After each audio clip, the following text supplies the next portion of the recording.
Well, hello. Thanks for coming back to check out another video. So, we are here today to do something that I'm super excited about. Maybe you won't be, but I am. I do not know who started this trend, so I have no idea who to credit for this, but I've seen so many people do it, and I'm sure that if you just search for it on YouTube, you are going to find so many videos of this variety. So we are going to look at today my favorite palette and my least favorite palette by brand. Now, I only included brands that I have 3 or more palettes from because having 2 just kind of felt like, well, yeah, here's a favorite and a least favorite. But if you have 3 or more, it really makes you think about it.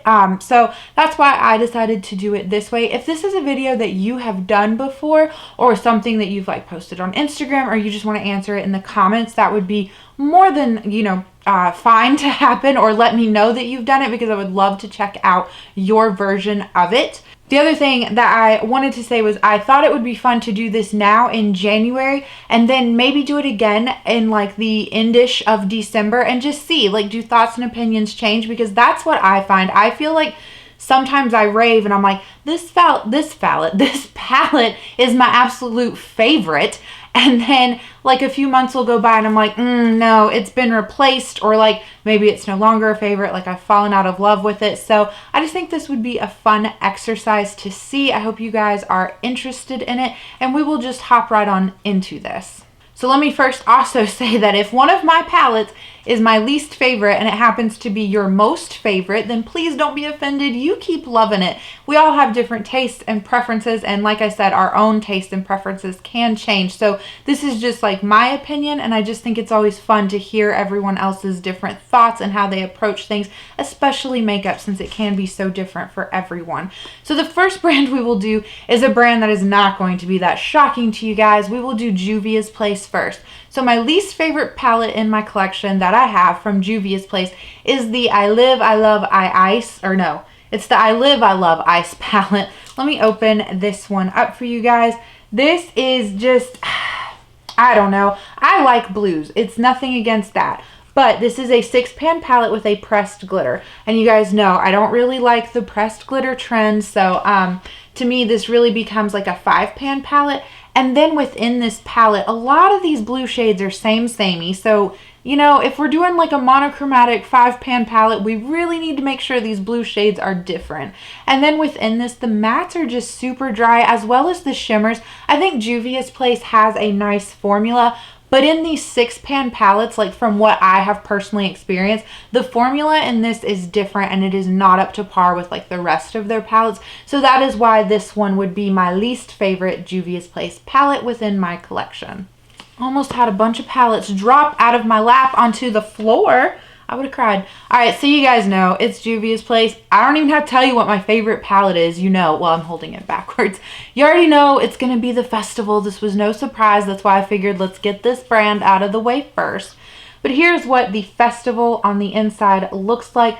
I don't know. I feel like no one ever picks this palette. When I see people rank their Juvia's Place palettes, this is never in somebody's tops, which is fine. But I just feel like such a little loner here because I feel like this is the unsung hero of the Juvia's Place realm. I feel like this is one of their most interesting and unique color stories that they have ever put together. I also, I'm talking too fast because my camera battery is about to die.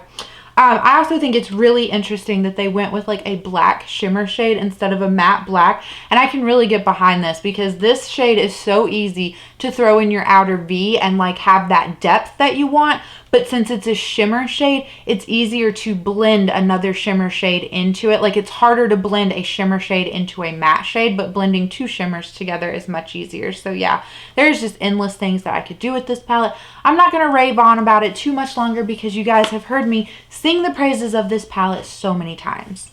Alright, so the next brand that we will do is probably not all that surprising either if you guys have been here for any length amount of time. So we'll do BH Cosmetics. So my least favorite BH Cosmetics palette that I have currently is the Lost in Los Angeles palette. Now there is nothing wrong with this. This is actually a really nice formula. This is not a least favorite in the same sense of that Juvia's Place palette. This is really pretty. It is a pastel palette. I think this is great. I just personally don't like to do all pastel looks. So I really come into this palette and use these lighter shades to help blend out darker shades. So for that reason, I really only see this as like a companion palette. So I'm not going to get as much use out of this as some of my other palettes within my collection, but it doesn't take away from it. It's still very pretty. I'm still happy to have it like in my collection and use it and enjoy it as a companion palette. But when I look at my other BH Cosmetics palettes, I can do full-on looks and be really happy with all of them, whereas this one, like I said, is just a companion palette. So that's kind of why it's my least favorite, even though it has a really great formula and there's no real complaints with this palette. Okay, so then my favorite palette by BH Cosmetics, we all knew this was coming. It's the Blueberry Muffin. I've went on and on and on and on about this palette in the month of January, and I'm pretty sure you guys are all tired of hearing about it. But this is what it looks like. I know that the background of this is super like holographic, and it's really hard for you to get a good representation of the color story, but y'all, I can just not put this palette down. I feel so creatively inspired by this, and I love the blues in here. I love all of the shimmers in here. The mattes are really nice and work to blend out so well, and it's just every time I come into this palette, I never have a bad makeup day. Like, this is one of my tried and true fail-safe palettes, and I just can't get over it. And the formula, again, is really nice. Like, BH Cosmetics is coming for it. Like, they are not good for the price. They are just good. All right, so this is my last drugstore brand where I own 3 or more of their palettes, and that would be ColourPop. So let's do my least favorite first. I'm going to pick the On Cloud Blue. Now, part of that is the packaging. I know I like to do this, but I don't like the plastic packaging of ColourPop's 9-pan palettes. Like, the little clasp never closes all the way for me. So this, much like the Lost in Los Angeles, I don't find anything inherently wrong with this palette. I actually really do enjoy this. I bought this along with the Blue Moon palette in order to pair those two together, which is what I've been doing. So just like with Lost in Los Angeles, this to me is very much a companion palette because it is comprised of mostly pastel shades. Now this one does obviously go way darker than the Lost in Los Angeles, so I can probably get a little bit more use out of this as a standalone palette than the Lost in Los Angeles, but it's all those same like reasons. Great formula. It's just a companion palette to me. So when I look at my other ColourPop palettes, it just feels like I would be cheating a little bit to put something else in like as my least favorite when this is simply in there and it makes the most sense because I'm not going to get as much use out of it. All right, so then my favorite ColourPop palette kind of shocked me. I would have thought it was going to be Limoncello, and you probably thought that too. But when I laid out all of these palettes, it was like, my heartstrings are going for this one. So it's actually the Sonic Bloom palette. I don't know what it is. I just really enjoy this every time that I pick it up and use it. And you know what? I was thinking about this palette the other night. I do think one reason why I love this so much is these 3 mattes right here. Again, it's a really reflective background, but these 3 mattes right here are very similar to the 3 matte shades in the Saharan 2 palette by Juvia's Place, but those mattes are very deceiving. They do not play on your eyes the way that they look in the pan. But these 3 mattes look exactly like those 3 mattes, and they do play this way on your eyes. And I really want, like, I only use those shimmer shades in the Juvia's Place, in the Saharan 2 palette, but I really want to love those matte shades. And here they are, right here. And I do love these shimmer shades in here, but I do think that's part of it, is that I'm super drawn to like these kind of like changing of the leaves, like fall berry tones. And so that's what makes this palette so fun for me. And then these 2 like shimmer shades over here are really fun and so beautiful, especially this blue one. It's one of those like more shifty shades. So yeah, this is my current favorite ColourPop palette. All right, trying to speed run this just a little bit. So next we will, we're gonna move into like higher end palettes, and I just kind of flashed it. So, you know, we're going to do Lorac. So my least favorite palette from Lorac that is in my collection is the Pro 4 palette. I think, so my mom acquired this at a TJ Maxx and then she did not like it, so she gave it to me.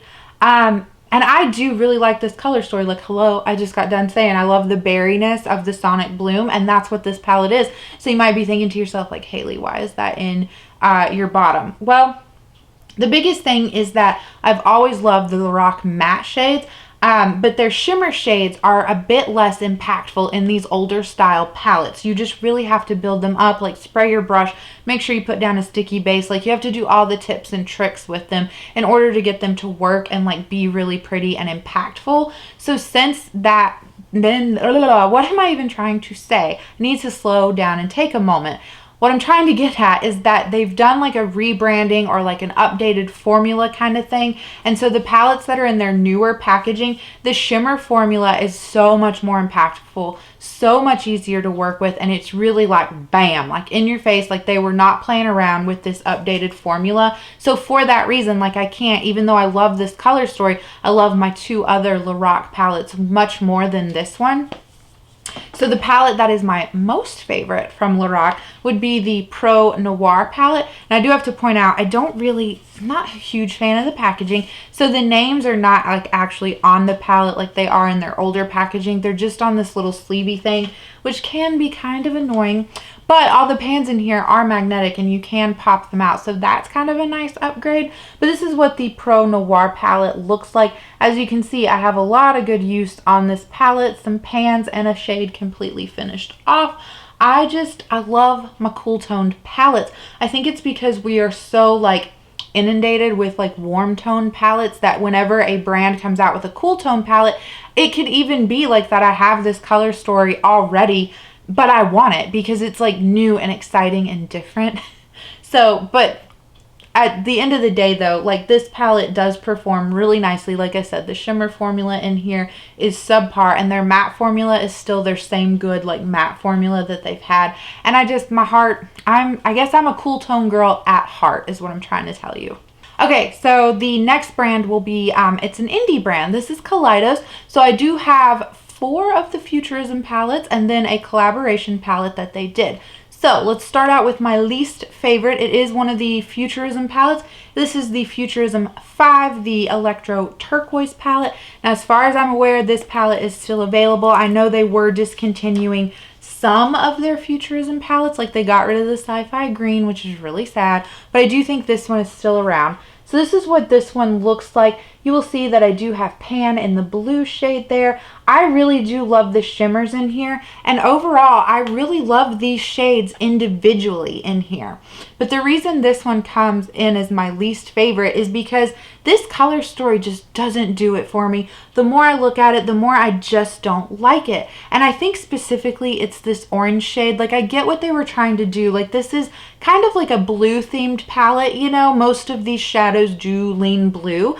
And I think that they were trying to do like that pop of color effect, but instead of blue, because it's an all blue palette, like let's go for something bright and like fun, and let's put in this mac and cheese orange that doesn't really make sense and doesn't really blend out nicely with other things. So that's really my biggest gripe at the end of the day, is just that every time I try to come into this palette and I go in with all the confidence, like I'm gonna rock this look, and then I use that orange shade and it messes up my look because it either muddies with this brown or turns into like green if I use either of these other 2 blues. So that is my hang up and my gripe with this. But overall, like the formula of this is super nice. Like if you had your eye on any of the Futurism palettes, like Kaleidos formula is really nice. So you're not like gonna go wrong there. It's not a least favorite palette because of like formula or that it's bad or anything like that. Like I'm still gonna love on this in my collection. It's just I don't really want to reach for it to create a full look. Okay, so then my favorite Kaleidos palette is no surprise. Maybe I could have started with this brand first too. But my favorite palette will be the Club Nebula that I am holding upside down. I keep doing that. So this was the palette that came out in January of 2021. This was a collaboration palette with Angelica Nyqvist. And this is what this guy looks like. Maybe I should try to do what everyone else does and hold it like this so that you can see like the actual color story. I know the ring light makes a little bit of a glaring on this packaging, and for that I apologize. But I credit this palette to falling in love with like colorful shades, and especially dark colorful shades and dark colorful mattes. I have just fallen in love with this. I love the color story. It's super inspiring. I already have pan and 2 of the shadows in here, so you can tell that I do come to this palette time and time again. I am never upset with any look that I create. I feel like the combinations of this palette are endless, and that is why it has quickly become like a top favorite within my collection. Not even just like within my Kaleidos collection. Like, I am sure that this would be in my top 5 favorite palettes if I were to like sit down and rank them that way. So yeah, I just cannot wait to play around and explore this palette even more, because while I have used every shade in this palette, obviously I have some more favorite shades than others, but I feel like I this year really want to take the time to explore this palette more and figure out more color combinations and more ways to like come up with different eyeshadow looks than I normally would. Okay, so then my last brand of favorite and least favorite palettes, or I guess brand where I own more than 3 palettes so I can do this video, is Natasha Denona. So the first one, now both of these packagings are super reflective on the outside. The ring light is going to catch them, so I think I'm just going to go ahead and like open them up and show them to you. So my least favorite palette from Natasha Denona would be the Love palette. Now, I know it's gonna break some people's hearts. This palette has been discontinued. I was able to pick it up for half off at Sephora. Now, overall, I am not mad that I own this palette. This is a really pretty palette. I think that this is very true to the Natasha Denona formula. It does have some of those nice cream to powder shades. It's got some really nice metallics and shimmers. Overall, this is a great palette.